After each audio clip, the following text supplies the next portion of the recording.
Our ego is simply like an autopilot program, and it steps in whenever we are unconscious to help protect our body, to help protect this physical experience. But that's all it can do. It's only tapped into the physical experience. It's not tapped into the higher spiritual realms, which is where we come from.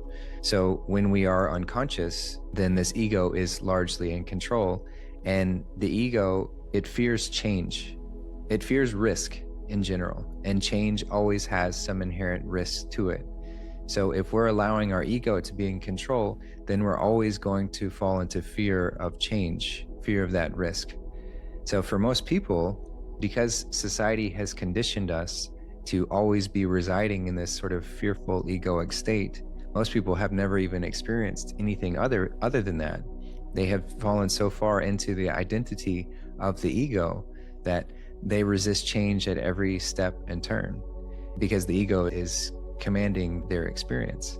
And it's not until we have this ego death, which is why in all of these ancient texts, it talks about the death and the resurrection, the dying and being reborn as so essential for spiritual evolution, because to truly live, we have to die. Our ego, our egoic identity, what we've been experiencing, that initial bout of programming that was essential for the early stages perhaps in life when we were a child and we weren't aware, we weren't fully able to step into our conscious being. There was a necessity for that ego to be in control, to help us to move along, to keep us alive. But at some point we have to say, I'm ready to fully consciously step into this experience, and I'm ready to run the show. And then that means that I have to let go of that egoic identity and have an ego death and say, I'm ready to move, I'm ready to change, I'm ready to flourish, and I'm ready to take risks. Life is about risk. We're here to take risks, and that's the only way for expansion. That's the only way to truly grow, is to say, you know what, I'm ready to take this leap of faith.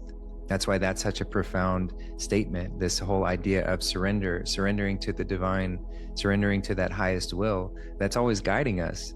But in order to do that, we have to have complete faith. We have to have complete trust that I am guided by this highest will. I am guided by something far greater than what I can see from my limited senses. And so moving into that, I can take that leap and trust that even though it feels scary, a leap of faith is supposed to feel terrifying. It's supposed to feel intense to take that leap off the ledge.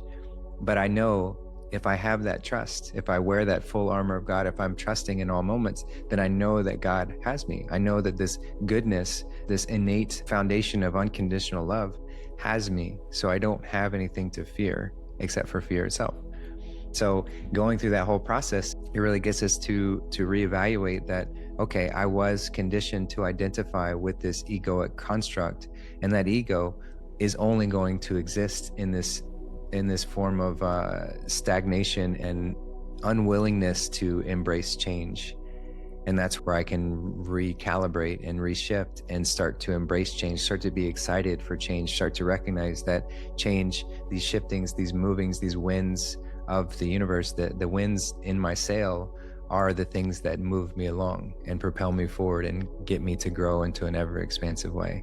So it does take courage. Creation definitely rewards courage in order to overcome that initial fear, in order to step into our highest expression, because we truly are so powerful. So in order to reclaim that power, we have to be courageous enough to claim that.